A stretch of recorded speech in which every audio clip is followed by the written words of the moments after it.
Bonsoir à toutes et à toutes, et avec l'aide de Dieu, on va étudier un morceau de Rabbi Nathan. On va faire une petite introduction sur le sujet dans lequel qu'on va expliquer, enfin une facette d'un sujet qui est tellement vaste, qui revient, qui est la joie. Et après on va rentrer dans le texte, on va faire une petite introduction. Alors il faut savoir qu'on vit dans un monde qui va très très très vite, où on court, on cherche à remplir nos vies de toutes les manières. Et en fait, ce qu'on cherche à être heureux, chacun sur terre cherche le bonheur, à être heureux. Et on veut surtout ressentir quelque chose de vivant, de vrai. Parce que malheureusement, comme ce monde il est tellement extérieur et qui nous vend des choses qui sont tellement éphémères, donc on essaye de chercher de l'authenticité dans notre vie. Mais souvent, on ne sait plus du tout qu'est-ce que veut dire la joie. C'est-à-dire qu'on a perdu, on n'a pas la vraie valeur, on ne sait pas ce que veut dire la joie. On a une mauvaise perception et surtout, notre imaginaire, il nous fait croire des choses qui ne sont pas vraies à propos de ce sujet, à propos de la joie et d'autres choses aussi, mais là, puisqu'on parle de la joie, donc voilà. Et donc, on pense que la joie, c'est quand tout va bien. Ou alors, des fois, quand on réussit, quand on a réussi quelque chose. Quand on consomme, on achète, on consomme. Quand on reçoit de l'attention. Toutes ces choses-là. Hein. Mais le problème, c'est que cette joie-là, elle ne dure jamais. C'est-à-dire que ça peut être des fréquences, des séquences de tout ce qu'on a évoqué ici, qui nous procurent un petit frissonnement, une petite satisfaction, mais elle dure jamais, parce que des fois elle monte, et puis après ça retombe. Et donc, on cherche à se remplir de choses qui sont extérieures. C'est notre façon de chercher un peu de bonheur. Et à l'intérieur de nous-mêmes, alors on sent un certain vide. Parce que justement, on a cherché peut-être l'extérieur des choses. Alors on se demande tout simplement, c'est quoi la question? Est-ce que c'est ça la vie? D'accord? Est-ce que c'est ça la vie? Et est-ce que c'est ça la joie? Et donc, c'est un peu compliqué. Et donc, des fois aussi, il y a un mal-être qui est silencieux, une fatigue qui est intérieure. Et on s'en dit qu'on devrait être heureux. On cherche toute la terre entière, l'univers entier, tous les gens sur cette terre, ils cherchent à être heureux. Mais on ne l'est pas vraiment. On n'est pas vraiment, et on ne sait plus par où commencer. Comment faire pour chercher cette authenticité que désespérément notre âme elle cherche. Et c'est là que les paroles de Rabbi Nathan, elles deviennent précieuses. Parce que Rabbi Nathan, il vient pas il vient pas avec des théories du tout, et il surtout pas nous faire de la morale. C'est pas du tout le chemin non plus. Il vient nous parler comme des frères, comme des gens, comme on dit en hébreu, begovat enaim, ça veut dire en face et sans prétention. Et il vient parler surtout à des cœurs qui sont fatigués et à des âmes qui sont en attente. Voilà si vous voulez comment Rabbi Nathan le message qui vient nous amener. Donc dans le morceau qu'on va étudier, Rabbi Nathan, il va nous ouvrir un chemin qui est pas facile, qui est pas du tout à la mode. D'accord? Mais c'est un chemin qui est vrai. Parce que finalement, dans ce monde, on peut traverser toute la vie en croyant des choses. Et si c'est pas vrai, alors ça veut dire qu'on s'est planté, on est passé à côté. On est passé à côté du vrai. Et pour celui qui cherche le vrai, alors Rabbi Nathan, il nous donne ce chemin-là. Donc, il va nous parler, Rabbi Nathan, d'une joie qu'en fait, on a complètement oubliée. Une joie qui ne va pas dépendre de ce qu'on possède, mais en fait, c'est une joie qu'on ressent à l'intérieur de nous-mêmes.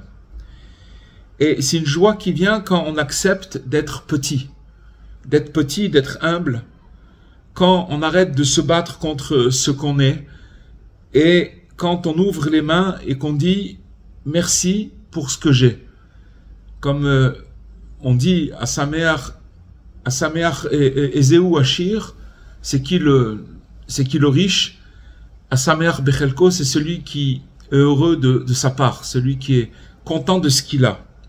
Même si c'est difficile. Donc c'est une joie qui vient en fait du lien avec Dieu, du fait de savoir qu'on existe, qu'on a une place. C'est ça qu'en fait qu'il faut développer, c'est notre intériorité, et qu'on peut encore faire du bien. C'est-à-dire quoi du bien? Ça veut dire qu'en fait, il faut chercher la lumière et cette joie dans le bien qu'on peut faire, qu'on peut donner, les choses qu'on peut donner autour de nous, la prière, l'espérance. Et en fait, c'est une joie qui ne va pas dépendre des circonstances de notre vie. Mais, en fait, c'est une joie qui dépend de la lumière qu'on va bien vouloir, qu'on va accepter de laisser entrer en nous. Donc, Rabbi Nathan, quand je dis que ce qu'il dit, c'est pas des paroles faciles, c'est parce que malheureusement, on vit dans une société où on nous berce d'imaginaire et on nous raconte beaucoup de choses, mais qui sont pas vraies. Si la société elle pouvait nous amener de la vraie joie, du vrai bonheur, alors on serait comblé. Mais le problème, c'est qu'on est loin d'être comblé. Donc, si vous voulez, ça va à l'encontre de ce qu'on a à nous proposer dans la société. Et donc, ça peut être pris comme des paroles peut-être qui sont pas très faciles, mais ce qui est sûr, c'est que ce sont des paroles qui sont vraies. Et si on accepte de les entendre, même juste un peu, alors elles vont éveiller en nous quelque chose d'extraordinaire.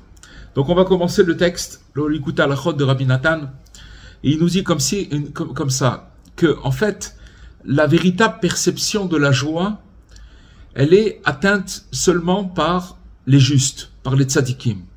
C'est-à-dire que nous, on est très très très loin de cette perception-là. On comprend pas, comme on a expliqué avec cette introduction, on sait pas ce que c'est la joie. Mais ce qu'on sait, c'est la perception de la joie, elle est atteinte par les justes, par les tzadikim. Et ce sont eux qui nous transmettent cette joie. Ça veut dire qu'en fait, si on résume, c'est que la joie véritable qu'on va pouvoir ressentir, elle va passer seulement par les tzadikim. Mais il faut savoir que toute la joie des tzadikim, elle vient précisément de leur petitesse et de leur humilité. C'est-à-dire que maintenant, il faut savoir que eux, les tzadikim, ils n'attendent pas des choses grandes, mais que ce qui travaille pour eux-mêmes et dans leur vie quotidienne, c'est à travers leur petitesse. Ça veut dire que quand ils sont dans des situations qui sont difficiles et ils arrivent à l'humilité, c'est par là qu'ils arrivent à recevoir précisément la joie. En fait, c'est la joie dans notre conception à nous, c'est quand les choses elles sont larges, quand les choses vont bien, alors on pense être joyeux. Mais comme on a expliqué au début, c'est pas de la joie. Mais la joie, hein, en fait, elle se trouve justement quand les choses elles sont difficiles. C'est là-bas que la joie elle se trouve. Et on va expliquer. Donc en vérité, ça c'est en fait le sens profond du verset.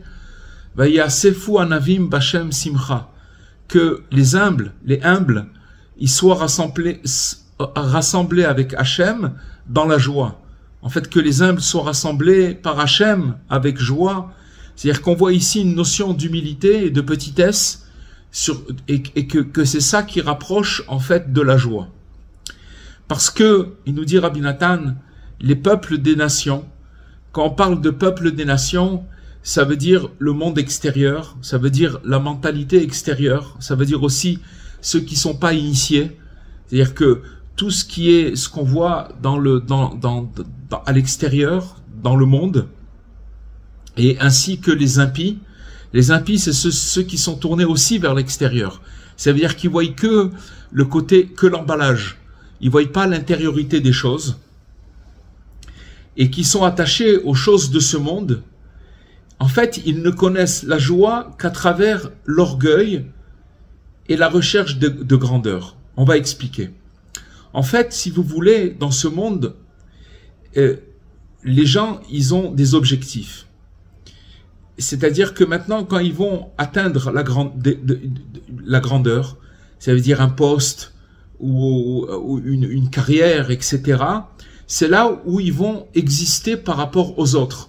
C'est-à-dire que quand, par exemple, vous voyez quelqu'un qui a un statut social dans la société et qui, ce qu'on appelle qu'il est arrivé à une réussite, entre guillemets, et donc ça s'appelle la grandeur, automatiquement, il va avoir une certaine satisfaction et un orgueil. Et si vous voulez, cette satisfaction, elle est assimilée à la joie. Et c'est ça, si vous voulez, c'est cet extérieur-là qui va être assimilé à la joie. Et donc, c'est ça le monde extérieur. Et donc, c'est comme ça que les gens, ils reconnaissent la joie. C'est comme ça qu'ils arrivent. Donc, leur joie, ils la reçoivent que par des choses, cette soi-disant joie, qui n'est pas de la joie du tout, part à travers l'orgueil et de la grandeur. Autrement dit, lorsqu'ils reçoivent un peu d'honneur ou de la richesse ou du pouvoir, ils se sentent importants et en tirent une forme de joie. Donc, les honneurs, c'est les titres. La richesse, c'est le matériel, c'est-à-dire que le pouvoir au niveau de l'argent, d'accord? Et le pouvoir tout simplement, on voit très bien, c'est pas difficile à voir que ce monde-là, il se bat que pour arriver à ce genre de situation. Et donc, ils en tirent une forme de joie. C'est pour ça, en vérité, que leur joie n'est pas de la joie du tout. Pourquoi elle n'est pas joie? Parce qu'en vérité, dans les affaires de ce monde, tout ce qui concerne ce monde, il n'y a pas de véritable joie. Puisqu'on a expliqué au début que ça s'appelle pas de la joie. Et c'est pourquoi toute leur prétendue joie n'est en réalité qu'un rire d'insensé. C'est-à-dire que maintenant, un éclat vide. C'est-à-dire que maintenant, on voit qu'il y a quelque chose qui brille, mais si vous voulez, au fond, c'est pas quelque chose qui va remplir la personne. C'est pas quelque chose qui va lui donner un sens et une satisfaction profonde où il va se sentir, comme on dit, heureux. Heureux, c'est-à-dire qu'il va sentir qu'il accomplit quelque chose dans sa vie. C'est quelque chose d'éphémère.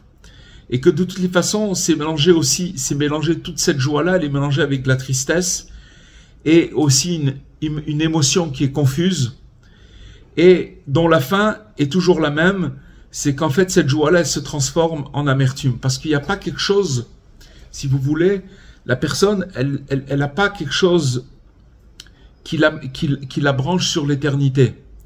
Puisque si vous voulez, il a investi toute sa force dans ce monde pour arriver à un statut, et ce statut-là finalement l'amène au vide. Parce que un homme, il a besoin, au fond, de sentir qu'il réalise quelque chose qui est branché avec l'éternel. Il n'y a que ça, si vous voulez, qui donne à la personne un sentiment où il est empli d'une satisfaction, qui sent qu'il fait quelque chose.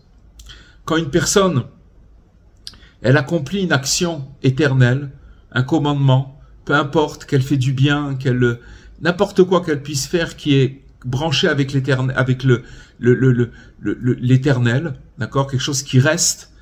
En fait, la personne, elle commence à recevoir, elle ressent une satisfaction, elle sent que son moi intérieur, son âme, elle se remplit. Et ça, c'est ça qui s'appelle la joie.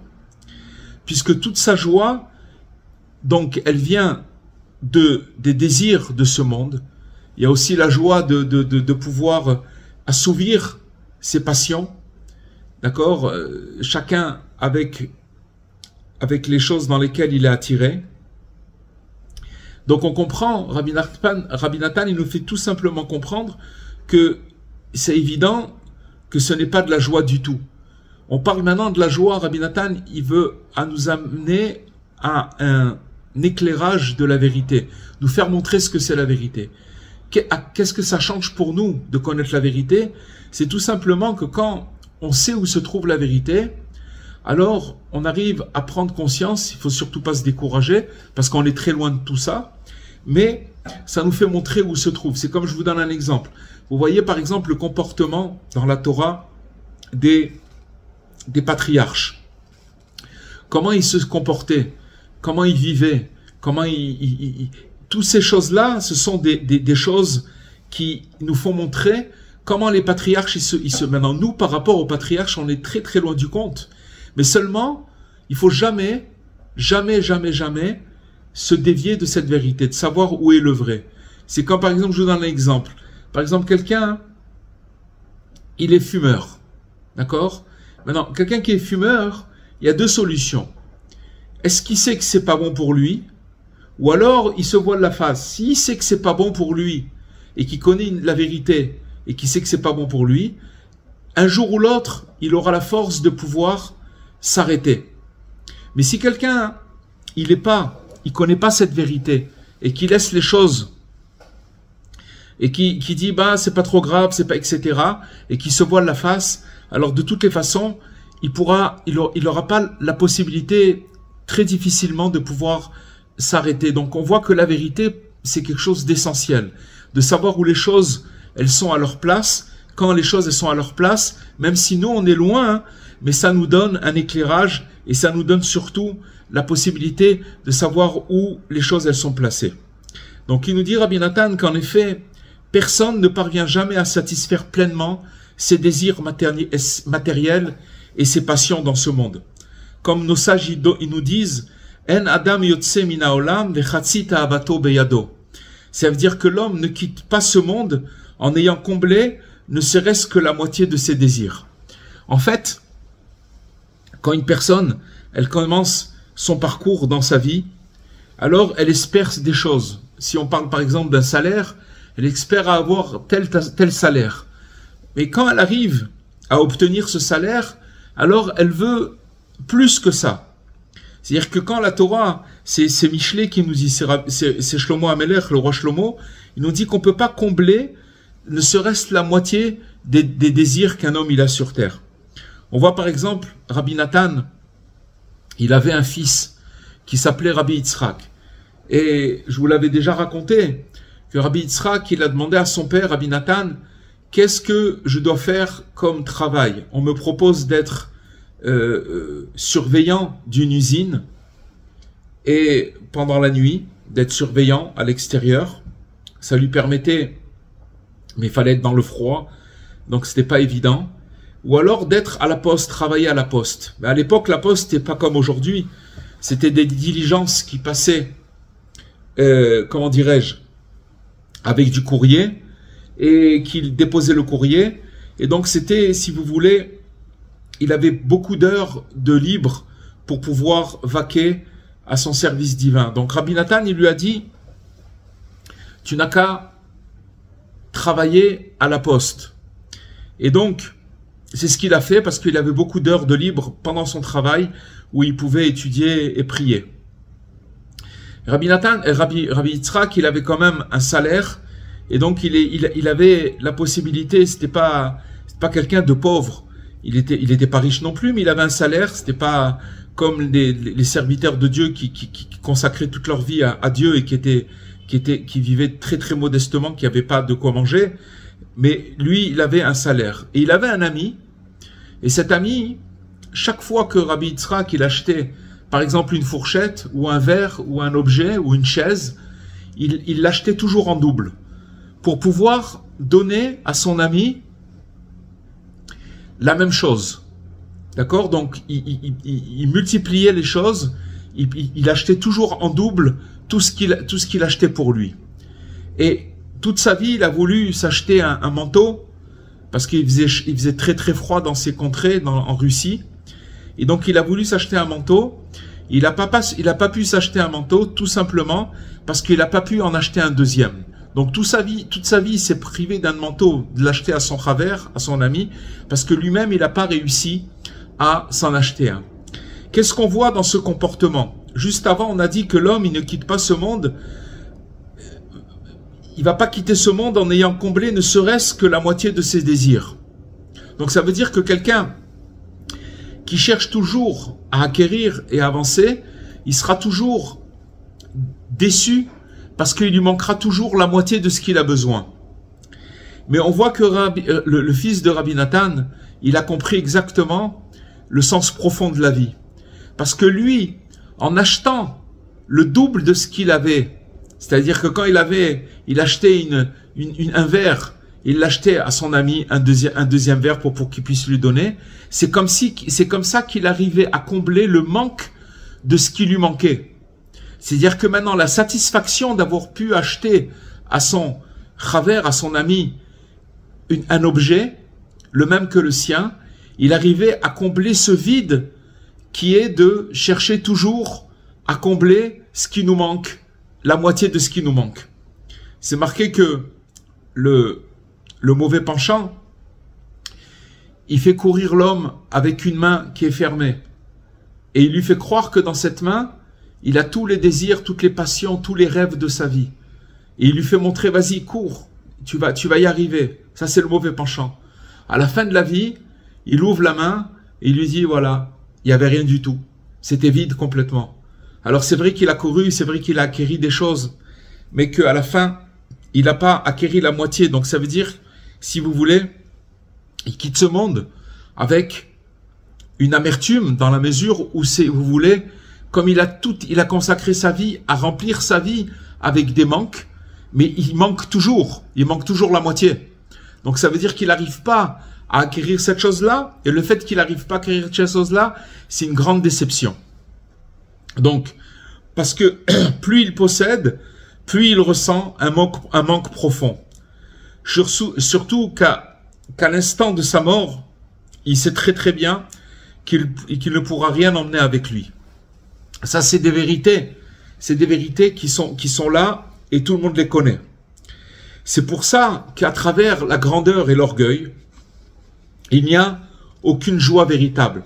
La grandeur et l'orgueil, ça veut dire que quand on parle de l'orgueil, c'est pas maintenant une personne tout simplement une personne qui a réussi à son objectif dans ce monde-là. Quand on parle de ce monde, de l'objectif, ça veut dire l'objectif matériel ou l'objectif social, où une personne, elle s'est hissée à des grandeurs, etc. Et que maintenant, elle va tout simplement ressentir un manque, puisque cette joie qu'elle va ressentir, ou cet orgueil d'avoir réussi, ça s'appelle pas de la joie véritable. Parce qu'en fait, il croit simplement être dans la joie. Donc, en fait, ce qu'il nous dit Rabbi Nathan, c'est qu'il est complètement dans l'imaginaire. Il est dans l'imaginaire. On est tous dans l'imaginaire. C'est que, en fait, la perception, encore une fois, de la joie qu'on a, la véritable joie, elle est dans le fait que on a réussi quelque chose, mais ça s'appelle pas de la joie, puis c'est quelque chose d'éphémère. C'est pour ça que cette joie-là, elle débouche sur de l'amertume, parce que quand elle disparaît, ou comme on a dit tout à l'heure, elle monte et après elle retombe, mais en réalité, toute leur joie se transforme en tristesse. C'est si vous voulez, l'aboutissement, c'est la tristesse. Vous avez qu'à voir des gens qui ont fait qui ont réussi ce qu'on appelle la réussite ici dans ce monde, et vous les voyez à un âge certain ou à un certain âge, d'accord, vous les voyez qu'ils ont travaillé très dur, etc. On peut pas dire qu'ils ont une joie. Ça s'appelle pas de la joie. La joie, c'est quelque chose que une personne, elle est sereine, elle est contente, elle est contente, elle se sent bien avec elle-même. Mais maintenant, la joie des justes dont on a parlé tout à l'heure, elle vient précisément de leur petitesse et de leur humilité. Pourquoi? Parce que les tzadikim, les justes, ils se voient si petits à leurs propres yeux. On sait, puisqu'on parle maintenant de celui qui a écrit ce qu'on est en train d'étudier, à travers qui viennent des enseignements de Rabbi Nachman. Rabbi Nathan, c'était quelqu'un qui venait d'une famille très très noble. Que non seulement noble au niveau Torah, que c'était des très très très très grands érudits qui connaissaient toute la Torah, et à part ça, hein, noble au niveau matériel. Et c'est des gens qui, c'était une famille qui avait les moyens. Et à propos, Rabbi Nathan, il se baladait avec il vêtissait, il avait des habits en soie, comme comme des gens très très très, comme les gens qui étaient très nobles dans la Torah et nobles dans ce monde-là. Mais il y avait une chose qu'il y avait chez Rabbi Nathan, c'est que celui qui voyait Rabbi Nathan, il voyait un homme, on voyait sur cet homme, sur Rabbi Nathan, qui se considérait vraiment comme rien. C'est-à-dire qu'il n'avait pas, il se voyait pas, il n'avait pas aucun orgueil. Il était dans une telle petitesse sur lui-même. Et en vérité, c'est ça la vérité. C'est qu'en vérité, les grandes sadikim, on peut avoir des fois des reflets de gens qui sont très grands, même dans notre époque, où vous allez voir leur grandeur, c'est pas dans ce qui brille, c'est dans leur petitesse. Ça veut dire, plus quelqu'un il est petit, plus il est grand. Et c'est là où vous allez voir la vraie lumière. Des gens qui sont tellement... Et c'est ça Rabbi Nathan. C'est ça Rabbi Nathan, que chaque chose, pourquoi ils se sentent tellement petits à leurs yeux, que chaque chose qu'ils vont recevoir de Dieu les remplit de joie. Parce qu'ils sont tellement... Parce que en fait, c'est ça la vérité. Celui qui ouvre le Likutei Tefilot, le recueil de prières de Rabbi Nathan, il voit comment Rabbi Nathan, c'était ses prières personnelles. Et là-bas, il prie. Et comment il parle de lui. Et celui qui arrive, qui ouvre et qui lit les prières de Rabbi Nathan, s'il réfléchit un petit peu comment Rabbi Nathan il peut parler comme ça, en fait, il était tellement petit à ses yeux, tellement insignifiant à ses yeux, que nous, quand on va lire ces prières, on va se retrouver dans les prières. On va trouver notre petitesse tellement on est tellement petit, mais c'est ça la grandeur. C'est ça la grandeur de Rabbi Nathan. Ça veut dire, et des tzadikim, c'est-à-dire qu'à leurs propres yeux, ils étaient tellement petits, et donc, que dès qu'ils recevaient quelque chose de Dieu, tout ce qu'ils avaient dans leur vie, alors, pour eux, ça les remplissait de joie. C'est pour ça qu'on peut comprendre un petit peu. Ezeu Ashir à sa mère Bechelko. C'est qui l'homme riche? C'est celui qui est content de sa part. On a du mal à comprendre cette phrase. On a du mal à comprendre cette chose-là. Comment on peut être joyeux si on a peu? C'est difficile. Mais à travers ce qu'il nous dit Rabbi Nathan, c'est-à-dire que maintenant, la petitesse, le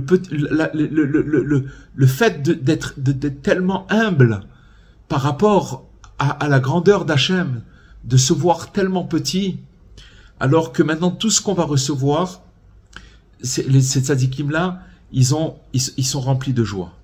Et même lorsqu'ils vont traverser des souffrances où ils vivent dans la pauvreté, à Dieu ne plaise, ils vont rester joyeux dans l'épreuve et ils vont remercier Dieu.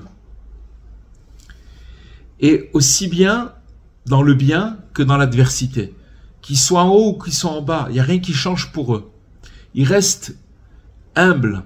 Pourquoi ils restent humbles? Parce que ils sont dans la petitesse. Ils sont toujours heureux de leur sort. Ça, c'est les tzadikim. Pourquoi? Parce qu'ils savent que même ce peu qu'ils reçoivent, ils savent très très bien que c'est un acte de bonté gratuite et qui vient de Dieu. En fait, ils arrivent à une conscience de leur petitesse. C'est ça un tzadik, les amis. C'est ça un tzadik. Un tzadik, si vous voulez voir un jour, c'est quelqu'un qui est tellement qui se sent petit, que maintenant tout ce qu'il va recevoir de Dieu, il va le traduire en acte de bonté. Et la vérité, c'est qu'il vit dans la félicité. C'est ça la joie. Donc, comme on a dit au début, que dans la petitesse, ils arrivent, les tzadikim, à trouver la joie là-bas, C'est pourquoi dans la petitesse? Parce qu'ils se considèrent tellement petits. C'est pour ça que le contraire, c'est quoi? Le contraire, c'est ce monde-là. Le contraire, c'est ce monde-là où il nous amène, ce monde-là, à accéder et à monter et à acquérir et à provisionner, etc., etc., et à avancer et à aller, et à aller, et à aller. Seulement, voilà, le problème, c'est que ça amène vers l'amertume. Parce que cet état d'âme, d'être de ce côté du monde extérieur, il nous amène tout simplement à toujours manquer, puisqu'il manque. Puisque c'est un manque de manque. C'est un monde de manque. Il manque toujours. Si vous allez entendre les gens parler, c'est toujours quand ils ouvrent la bouche, quand je dis les gens, c'est le monde entier. Et on fait partie de ce monde-là. Chacun à son niveau, on fait partie de ce monde-là. Il manque ci, il manque ça, il manque ça, il y a ça, il est malade, il a ça, il manque, c'est que des manques, que des manques, que des manques. Donc c'est un manque, c'est un monde de manque. Rabbi Nathan, il nous branche sur autre chose. Il nous branche sur la joie véritable, la joie éternelle. Et donc, pour revenir aux tzadikim, puisque eux, ils reçoivent, si vous voulez, ils savent que ce peu qu'ils vont recevoir de Dieu, ils savent que c'est gratuit, que Dieu leur donne gratuitement et qui vient de Dieu. Et surtout, leur vraie joie, elle vient des mitzvot. Elle vient des commandements, des choses qu'ils arrivent à accomplir, une joie authentique parce qu'ils savent que c'est éternel. En fait, ils sont branchés sur l'éternel. Ça les intéresse pas des choses qui sont éphémères. Ce monde-là, il y a un moment où il s'arrête. Il s'arrête. Même si une personne, elle arrive à amasser des richesses très très très grandes, d'accord, des immeubles, tout ce qu'on peut imaginer, des voitures, tout ce qu'on peut imaginer, des honneurs, un statut social, tout ça, il y a un moment où ça s'arrête. Il y a un moment pour ça, parce que dans ce monde, il y a un moment où, tac, c'est fini, on doit partir, c'est fini. Maintenant, eux, les tzadikim, les justes, ils sont branchés sur le bonheur éternel, la joie éternelle. La joie éternelle, ça veut dire qu'ils sont branchés sur les étincelles qui sont éternelles, le bien. Donc, ils sont que là-bas. Et grâce à ce branchement dans lequel eux, ils sont branchés, c'est ce qui nous permet de recevoir une diffusion dans nos âmes à nous, puisque nous, on est tellement loin de ça, mais c'est que, si vous voulez, ils arrivent à diffuser à toutes les âmes, puisque eux, ils sont branchés dans le bonheur éternel, tout le temps. Donc, ils arrivent, c'est ça qui fait diffuser dans nos âmes ce bonheur-là. Et donc, écoutez bien, plus une personne, elle se sent petite et brisée, à leurs propres yeux, devant eux-mêmes, ça veut dire que quand une personne se sent brisée et petite à ses propres yeux, puisqu'il est conscient de l'étendue de ses erreurs, d'accord, il a fait des erreurs, plus il se sent dans cet état-là, c'est magnifique ce qu'il dit Rabbi Nathan, alors c'est grâce à ça qu'il va recevoir de cette influence, de cette joie, puisque maintenant, il va pouvoir se réjouir que, ok, maintenant je suis pas bien, maintenant je suis tombé, maintenant j'ai fait des erreurs, alors maintenant je suis complètement brisé. Mais le fait que je suis brisé, ça veut dire que je suis dans une petitesse. Cette petitesse-là, elle a deux chemins, où elle peut me briser et me faire tomber encore plus et encore plus et encore plus. C'est ce qu'on appelle le désespoir, c'est ce qu'on appelle une personne qui dévie complètement, qui n'arrive pas à se remonter. Ou alors, je profite de cette brisure, je profite de cette petitesse que je vois à mes propres yeux qui je suis véritablement. En vérité, c'est pas ça que je suis profondément, mais je suis brisé de ce qui se passe avec moi et je suis conscient de l'étendue de mes erreurs. Et c'est justement par cela que je vais recevoir de la joie et me réjouir, parce que au lieu de rester là-bas, je vais me brancher comme les tzadikim, comme les justes, qu'eux ils se branchent sur l'éternité. Je vais me brancher sur le bien que je peux faire Le bien que je peux faire, n'importe quoi. Je peux faire une action, que cette action-là, elle va me brancher sur l'éternité.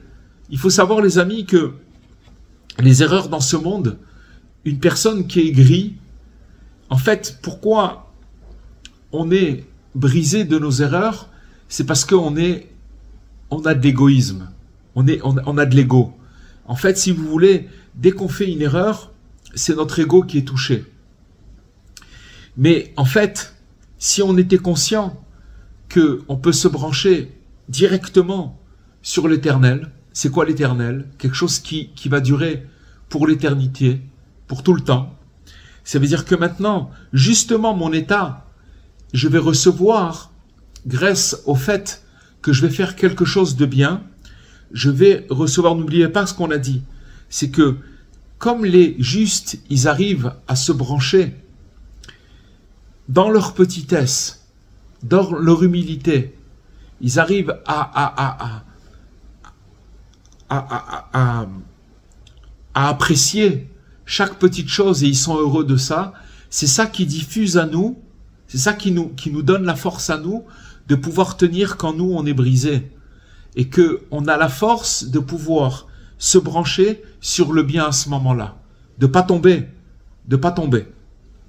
Car malgré tout cela, on a le mérite de procurer de la satisfaction à Dieu.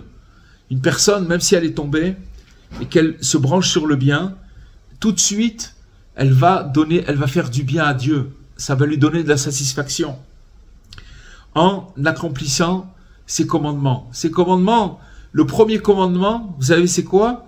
C'est que quand une personne elle est tombée, sois heureux, sois content. Sois content.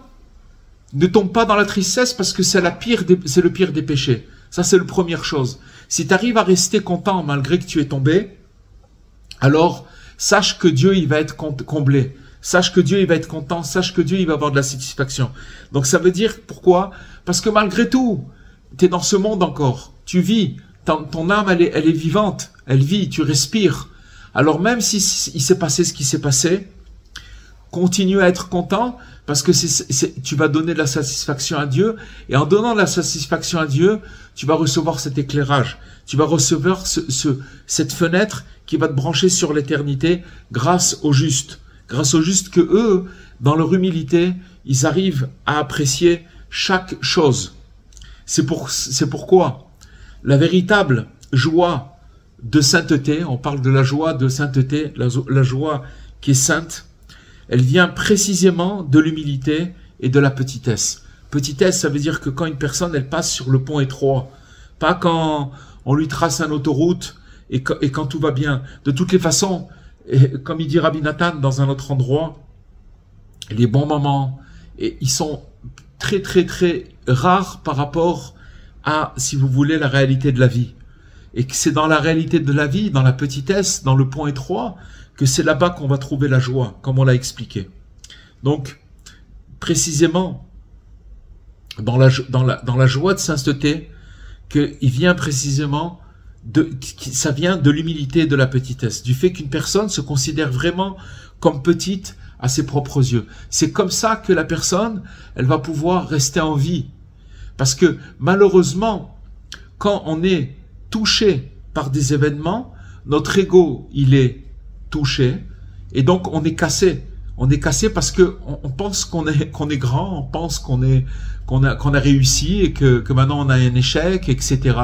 Et c'est même, on a parlé tout à l'heure de l'orgueil de ce monde et de la grandeur et de la richesse de ce monde, mais sachez qu'il y a exactement dans la spiritualité la même chose. Il y a le pire péché qui existe sur terre, c'est l'orgueil spirituel. Quand une personne, elle commence à soi-disant un petit peu faire des choses et elle pense qu'elle réussit, et boum, elle se casse la figure et qu'elle est triste.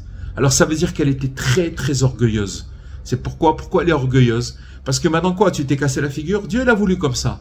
Il a voulu comme ça pour te remettre un petit peu sur les rails, pour qu'on comprenne qu'on est petit et qu'on doit rester humble. Humble, ça veut dire que tout ce qu'Hachem nous donne, on le reçoit avec tellement de considération et qu'on est heureux de chaque petite chose qu'Hachem nous donne. Et donc, on prend, il nous dit, Rabbi Nathan, David, il disait, et moi, je suis comme un ver, et non un homme. Un ver, c'est une vermine, un ver qui rampe. Voilà comment David Améler, il se considérait. Quand il y a le prophète qui est venu voir le père de David Améler, parce qu'il est venu choisir le roi d'Israël. Le roi d'Israël, c'est ce que c'est un roi. Un roi, celui qui va dominer, qui va être au-dessus de tout le monde. Pas le roi comme on connaît aujourd'hui. Il en reste quelques-uns dans certains pays. On ne parle pas de ces rois-là, on parle du roi d'Israël. Donc il est venu le prophète chez le père de David Améler qui s'appelait Ishaï, et il est venu demander quels enfants tu as, parce que Dieu il a choisi un roi parmi ta famille, parmi tes enfants. Alors bien sûr Ishaï, il a commencé, le père de David Améler, il a commencé à prendre les enfants par ordre de grandeur et d'âge. Le prophète il a dit non, c'est pas celui-là, non, c'est pas celui-là, non, c'est pas celui-là, jusqu'à que le père de Ishaï, le père de David Améler, il a dit, ben voilà, c'est tout ce que j'ai. Puis à un moment, il dit quoi, t'as pas un autre enfant? Il dit, ah oui, j'en ai un, mais lui, c'est un berger. Il est toute la journée dans la forêt, il est toute la journée dans les champs, il est avec les troupeaux, il joue de la flûte, il dit, c'est Hachem, c'est lui qui veut. C'est lui qui, Dieu, il a choisi ce fils-là, ton fils David. Pourquoi? Parce que David Améler, il était brisé. Il se considérait comme rien. Quand quelqu'un il se considère comme rien, alors il peut devenir un roi. C'est-à-dire quoi? Ça veut dire qu'en fait, c'est dire quoi comme rien? Ça veut dire qu'en vérité, le pouvoir, il le remet à Hachem. Il est rien. Il remet le pouvoir à Hachem. Si quelqu'un il prend du pouvoir dans ce monde, des honneurs, c'est le plus dangereux. Parce qu'il y a un moment, comme le pouvoir il appartient à Dieu, il y a un moment où il va se casser la figure automatiquement. Et quand il va se casser la figure, ça fait très mal. Or, quand quelqu'un il sait que le pouvoir il est à Dieu, chaque chose que Dieu lui donne, mais il est aux anges. C'est pour ça que qui est le riche, c'est celui qui est content de sa part. Il a une part, Dieu lui a donné une part, et il se félicite de cette part. Il est vraiment heureux. Il fait pas semblant. Il s'en fout de voir ce que les autres ils ont, ce qu'ils possèdent les autres. Il s'en fout complètement. Il regarde même pas, parce qu'il est dans la félicité avec ce que Dieu lui a donné. Et c'est justement par cette conscience-là qu'il se réjouissait. David Améler, parce qu'il se considérait comme rien. Il n'était même pas un homme pour lui. Et vraiment, il se voyait comme ça. Car malgré tout, Dieu lui faisait une telle bonté. Et c'est cela même qui constituait la véritable perfection de la royauté. C'est quoi la royauté? C'est le pouvoir. Le pouvoir, ça veut dire le pouvoir, il appartient à Dieu. Donc ça veut dire qu'en fait, dans ce monde-là, Dieu il nous donne un certain pouvoir. Mais il ne faut pas se planter. Parce que ce pouvoir-là, si on le prend et qu'on le prend pour nous, alors c'est dangereux parce qu'il amène à l'amertume, parce qu'il y a un moment où ce pouvoir-là, quelqu'un qui va monter, etc., il y a un moment où il va être obligé de perdre ce pouvoir, comme on l'a expliqué dans le conte des 7 mendiants, qu'il y a un moment, le roi il a dit à son fils, tu vas perdre ton pouvoir, tu vas le perdre. Et en effet, l'élévation de la royauté de sainteté dépend essentiellement de la joie. De la joie, mais de cette joie dont on a parlé. Et cela est valable pour chaque être humain selon son niveau. Donc maintenant, Rabbi Nathan, il nous a tracé quelque chose d'extraordinaire, un plan magnifique, parce qu'il termine en nous disant, sachez que maintenant, tout ce qu'on vient de dire, toutes ces choses-là qu'on a parlé, c'est pour chacun sur terre, chacun selon son niveau, dans la mesure où est-ce qu'on va être dans l'extérieur, on va être à l'intérieur, qu'est-ce qu'on va chercher, etc. Voilà, chacun il peut réfléchir à tout ce qu'on a dit, à ces paroles que Rabbi Nathan nous a dit. Si vous avez des questions, Bevakasha. Bonsoir Rav, j'avais une question à vous poser, M. Charbit. Bonjour M. Charbit, oui, je vous entends. Bonsoir Rav, merci pour cette question. Je voulais vous demander, nos problèmes en général viennent souvent des rapports avec les autres au niveau de l'unité, c'est pas toujours au niveau de ce que nous avons. Au niveau de l'humilité dans les rapports humains, est-ce que vous considérez qu'il faut systématiquement accepter écouter le comportement des autres, parce qu'on voit pour Moshe Rabbeinu, David Ameller, Philosophe Tzadik, enfin bon. Comment vous voyez l'humilité dans les rapports avec les autres? Je veux dire, je vais à l'extrême, on vous dit pas bonjour, on vous répond pas, rien du tout. Je veux dire, comment vous faites la frontière, la limite entre l'humilité, le respect de soi quelque part, jusqu'où il faut aller? Je vais vous dire une chose, on est tellement, Monsieur Charbit, on est tellement malade de l'ego, qu'on n'a pas des vraies valeurs. Je veux dire, c'est quoi l'humilité? L'humilité, voilà, c'est que quand David Ameller, il dit dans son livre « Je suis un ver et non un homme », le problème, c'est qu'on comprend pas ce que ça veut dire. C'est pas ce que ça veut dire. Pour comprendre, si vous voulez l'humilité, d'abord, il faut chercher beaucoup des gens humbles. Il faut chercher à la loupe. Malheureusement, on est entouré de gens, on est loin de l'humilité. Mais encore une fois, ça revient à une chose. Votre question, c'est que on peut pas y arriver sans véritablement s'isoler, prendre du recul et de demander à Hachem de nous guérir. Parce que quand vous parlez, quelle est la limite entre le respect de soi, vous comprenez, on cherche un espèce d'équilibre que si finalement on va arriver à une ligne rouge, alors on va mal le prendre. Et on est tous comme ça. On a tous une ligne rouge. On est tous comme ça. Mais il faut savoir que dans l'absolu, c'est pas comme ça. Encore une fois, si vous voyez que dans l'absolu, c'est pas comme ça. Dans l'absolu, Moshe Rabbeinu, il a sorti le peuple juif. Vous parlez de Moshe Rabbeinu, vous parlez de David Ameller, vous parlez il a pris sur lui des choses qu'on peut même pas, des plaintes du Ham Israël. Il les a sorties. Ils étaient toujours en train de se plaindre et tout ça. Alors vous savez, si Moshe Rabbeinu, il avait dit la limite entre le respect, le bonjour, pas le bonjour. On est malade. On est tous malades. Vous comprenez? Donc maintenant, faut pas s'affrayer de tout ça, du tout. Mais par contre, il faut s'isoler et demander à Hachem qui nous aide, tout simplement. C'est ça. On revient toujours avec des doutes parce que finalement, on va pas ici, on n'est pas en train de parler d'une méthode. C'est pas une méthode. Il nous a donné un message et maintenant ce message-là, par rapport là où j'en suis moi, je suis très loin. Comment je fais? Où on en est nous, on est très loin. Comment je fais? Je prends du recul. Je prends du recul. C'est vrai que quand on sort dehors, on est dans une jungle où les gens ils ont pas. C'est vrai, tout ce que vous dites c'est la vérité. Mais seulement le problème c'est que moi dedans aussi je suis sensible. On est tous on est dans c'est l'ego, on est malade. Les gens, c'est un monde de malades.